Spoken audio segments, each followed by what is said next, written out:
పత్రిక రాస్తూ 4వ అధ్యాయం 17వ వచనంలో ఏమని చెప్పాడో ఈ సమయంలో మనం చదువుకుందాం. ఫిలిప్పీ పత్రిక 4వ అధ్యాయము 17వ వచనం. ఈ సమయంలో పౌలు భక్తుడు చెరలో ఉన్నాడు, మొదటి చెరలో ఉన్నాడు. ఆ చెరలో ఉన్నప్పుడు ఆయన దగ్గరికి కొన్ని వస్తువులు ఫిలిప్పీలు పంపించారు. దాని గురించి ఆయన చెప్తూ ఏమన్నాడు చూడండి. 17వ వచనంలో, నేను ఈవిని అపేక్షించి ఇలాగ చెప్పుట్లేదు కానీ మీ లెక్కకు విస్తార ఫలం రావాలని అపేక్షించి చెప్పుచున్నాను. నాకు సమస్తమును సమృద్ధిగా కలిగి ఉన్నది. మీరు పంపిన వస్తువులు ఎపఫ్రోదితు వలన పుచ్చుకొని ఏమీ తక్కువ లేక ఉన్నాను. ఫిలిప్పీలు పంపించిన వస్తువులు పుచ్చుకొని ఇప్పుడు ఆయనకు ఏమీ తక్కువ లేదు అని చెప్తున్నాడు. సమస్తము సమృద్ధిగా కలిగి ఉన్నానని చెప్తున్నాడు. అంటే ఫిలిప్పీలు ఈ వస్తువులు ఆయనకు పంపించకపోతే ఆయనకు సమృద్ధి ఉండేది కాదు. ఆయనకు ఎన్నో వస్తువులు తక్కువగా ఉండేవి. కానీ వారు పంపించిన తర్వాత ఆయన అనుభవము, నాకు సమృద్ధిగా కలిగి ఉన్నాను, ఏమీ తక్కువ లేకుండా ఉన్నాను అని చెప్తున్నాడు. కనుక మన వస్తువులు, మన ఇండ్లు, మన సంపాద్యం అంతా మనదే కాదు, కానీ ఇవన్నీ ప్రభువు మనకి ఇచ్చాడు. కనుక ప్రభువు చెప్పిన రీతిగా గిన్నెడు చన్నీళ్ళు ఇస్తే దాని ప్రతిఫలం పోదు అన్నాడు. కనుక మన వస్తువులు, మన ధనము, మన ధాన్యము, మన పరుపులు సమస్తం మరి దేవుని పిల్లల చేత మనము పంచుకోవాల్సిన వారంగా ఉన్నాం.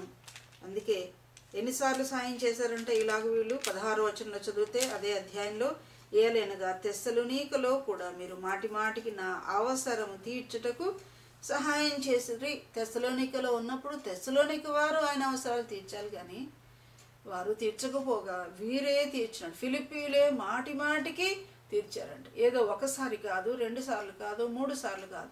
భక్తుల అవసరాలు మాటి మాటికి మనము చూడవలసిన వారంగా ఉన్నాం. కనుక మన వస్తువులతో కూడా దేవుని బిడ్డను మనం ప్రేమించాలి. శూనేమీరాలైన ఈ స్త్రీ తన వస్తువులు కూడా ఆయనకి ఇచ్చినట్టుగా మనం చూస్తున్నాం. ఆ తర్వాత 11వ వచనంలో ఏమని రాయబడింది, ఆ తర్వాత అతడు అక్కడికి ఒకానొక దినమున వచ్చి ఆ గదిలో చొచ్చి అక్కడ పరుండెను.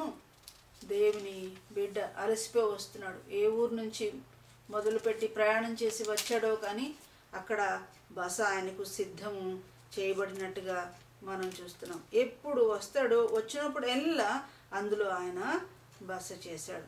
అవును, ఇలాగే ఫిలేమోను పత్రికలో మనం చూస్తున్నాం. మొదటి అధ్యాయం 22వ వచనంలో ఫిలేమోను ఇల్లు కూడా మరి బస చేయబడే స్థలముగా ఉన్నట్టు వాక్యంలో మనం చదువుతున్నాం.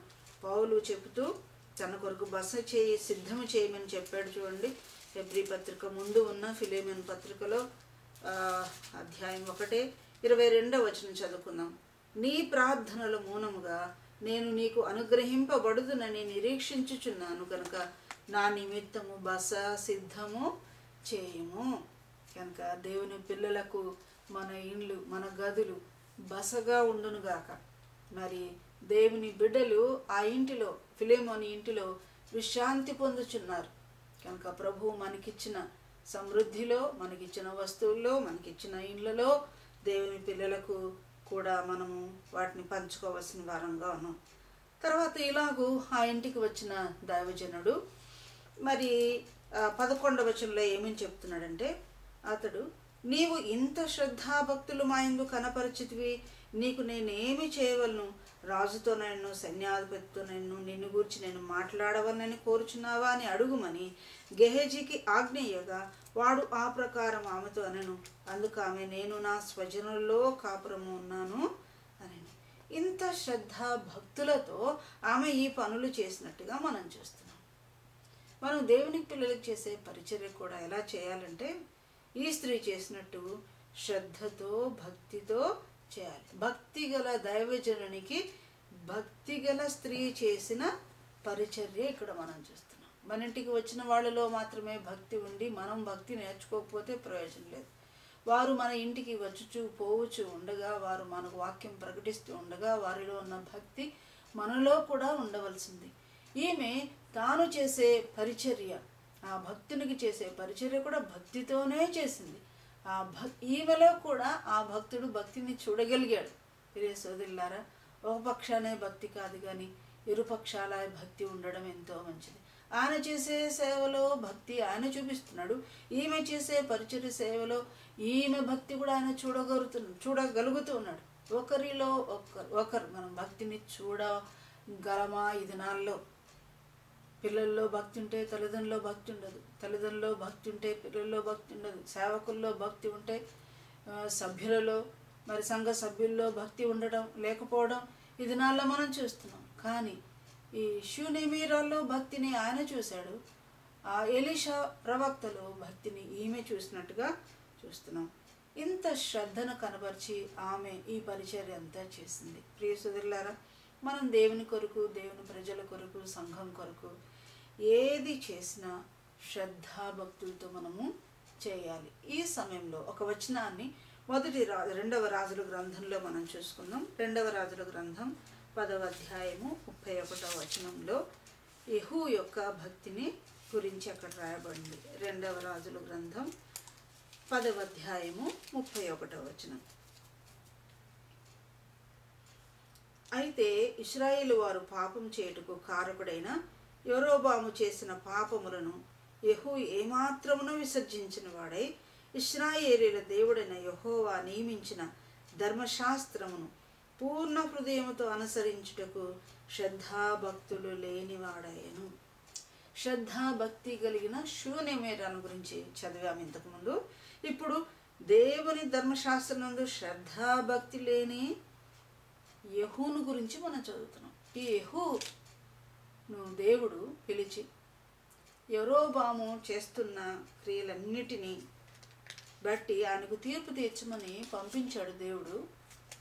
అలాగూ తీర్పు తీర్చి ఆయన జీవితంలో ఉన్న మరి యొక్క విగ్రహారాధనంతా తీసివేశాడు, నాశనం చేశాడు. కానీ తాను తన జీవితంలో నిలుపుకున్న విగ్రహాలను అనగా బేతేలు, దాను స్థలముల్లో ఉన్న బంగారు దూడలను అనుసరించడం మానకుండా ఉన్నాడు.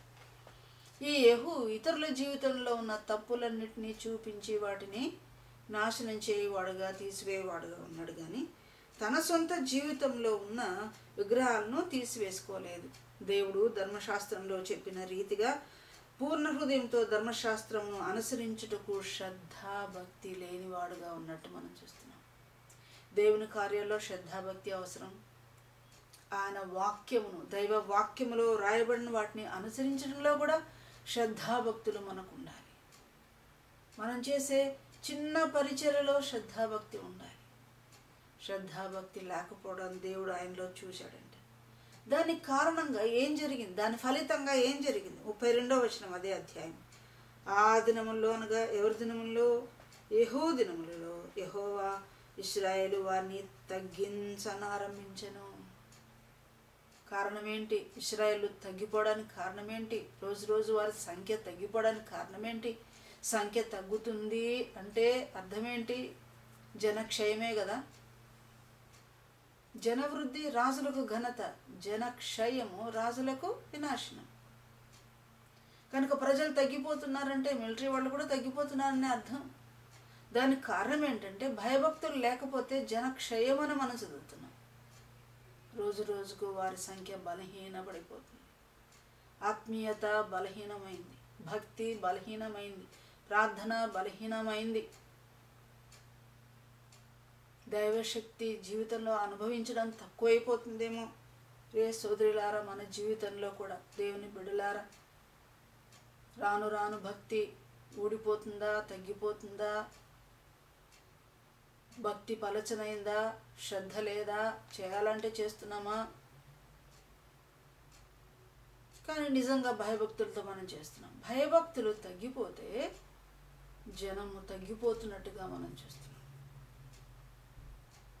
కానీ షూనేమీరాల్లో ఈ భక్తి కనిపిస్తుంది, శ్రద్ధ కనిపిస్తుంది. కనుక దేవుని కొరకు మనం చేసే క్రియలు, దేవుని ధర్మశాస్త్రం అనుసరించట్లో కూడా మనం ఎంతో భయభక్తితో చేయవలసిన వారముగా ఉన్నట్టుగా మనం నేర్చుకుంటున్నాం. ఇంత శ్రద్ధాభక్తిని మా యందు కనపరిచితివి, మేము నీ కొరకు ఏం చేయాలని అడగమని గేహజీని పంపిస్తున్నాడు ప్రవక్త గారు. ఈ ప్రవక్త చెప్పిన ప్రకారం గేహజీ వెళ్ళాడు. ఆమెను కనుక్కోగా, అమ్మ నీకేం కావాలి, ఇంత శ్రద్ధాభక్తి మా ఇందు ఎందుకు కనపరిచావు? రాజుతో ఏమైనా మాట్లాడాలా, న్యాయాధిపతితో నేను గురించి ఏమైనా చెప్పాలా చెప్పండి అంటే ఆమెనింది, అయ్యా నేను నా స్వజనులలో కాపురం ఉన్నాను అని చెప్పింది. అంటే నాకు ఇంకేమీ అవసరం లేదు, నా స్వజనుల మధ్య నేను కాపురం ఉన్నాను అని చెప్పింది. వాళ్ళకి ఆ ఇంట్లో ఒక అవసరత ఉంది, వారింట్లో కుమారుడు లేడు, భర్త కూడా చాలా ముసలివాడు అని, ఆయన ద్వారా పిల్లలు పుడతారన్న నమ్మకం కూడా కనిపించట్లేదు. కనుక ఎటువంటి అవసరత ఉన్నా కూడా ఆమె ఏదో ఆశించి, ప్రతిఫలాన్ని ఆశించి ఈ భక్తునికి ఈ యొక్క సపర్యలు ఆమె చేసింది కానే కాదు. ఆమె కలిగి ఉన్న భక్తి సంతుష్టి సహితమైన దైవభక్తి. ఏదో కావాలని కోరుకొని ఈ పరిచర్య ఆమె చేయట్లేదు. అయినప్పటికీ కూడా ఆమెను పిలువగా ఆమె వచ్చినట్టు మనం చూస్తున్నాం. వచ్చి ఏం చేసింది చూడండి, 15వ వచనంలో, ఆమెను పిలువమనగా వాడు ఆమెను పిలిచిన ఆమె వచ్చి ద్వారమందు నిలవగా. ఎంత మంచి మర్యాదస్తురాలు! ఆ ఇల్లు ఆమెదే, ఆ గది ఆమె కట్టించిందే, కానీ పరాయి దాని వల్ల ఆమె బయటనే నిలబడినట్టు చూస్తున్నాం. పురుషులు లోపల ఉండగా ఆమె బయట నిలవబడింది, ద్వారమందు నిలవబడి ఉండగా. ఈ వివేకాన్ని స్త్రీలందరూ నేర్చుకోవడం ఎంతైనా ప్రయోజనకరం. మన హద్దులు ఎరగడం ఎంతో ప్రయోజనకరం. సరే, ద్వారమందు నిలవగా ఎలీషా ఏం చెప్పాడు? 16వ వచనం, ఎలీషా మరుసటి ఏట ఈ ఋతువున నీ కౌగిట కుమారుడుండనని ఆమెతో అనను. ఆమె ఆ మాట విని, దైవజనుడవైన నా ఏలినవాడ, అలాగూ పలకవద్దు, నీ దాసురాలైన నాతో అబద్ధమాడవద్దు అనను. పిమ్మట ఆ స్త్రీ గర్భవతి అయి మరుసటి ఏట ఎలీషా తనతో చెప్పిన కాలంలో కుమారుని కనెను. ఈమె విషయం ఏంటంటే, గేహజీ ముందే చెప్పాడు 14వ వచనంలో, ఆమెకు కుమారుడు లేడు అని. ఆమెకు ఎన్నో ఉన్నాయి, మంచి భర్త, ఆస్తి ఉంది, పొలాలు ఉన్నాయి, పంటలు ఉన్నాయి, దాసదాసీలు ఉన్నారు, గాడిదలు ఉన్నాయి, పశు సంపద ఉంది, ఎంతో వాళ్ళ భర్త భూస్వామి కావచ్చు, ఆ స్వామిగా ఉన్నట్టు మనం చూస్తున్నాం. కానీ వారికి ఒకటి లేదు, కుమారుడు లేడు, సంతానము లేడు. ఈనాడు చాలామందికి కూడా అన్నీ ఉన్నాయి, అంతస్తులు ఉన్నాయి, చదువులు ఉన్నాయి, మరి పెద్ద పెద్ద ఉద్యోగాలు ఉన్నాయి, వెండి బంగారులు వాళ్ళకు ఉన్నాయి, పలుకుబడి ఉంది, ఎంతెంతో ఉంది. కానీ ఒకడు లేడు. ఎవరు లేరంటే దైవ కుమారుడు వారికి లేడు. హృదయంలో దేవుడు లేనివారుగా ఉన్నారు. ఆ కుమారుడే ఎవరు? యెషయా గ్రంథంలో చెప్పబడిన రీతిగా 9వ అధ్యాయం 6వ వచనంలో ఇలాగ రాయబడింది, మనకు శిశువు అనుగ్రహించబడను, మనకు కుమారుడు పుట్టెను, ఆయన బలవంతుడైన దేవుడు, నిత్యుడగు తండ్రి, సమాధానకర్తయగు కుమారుడు.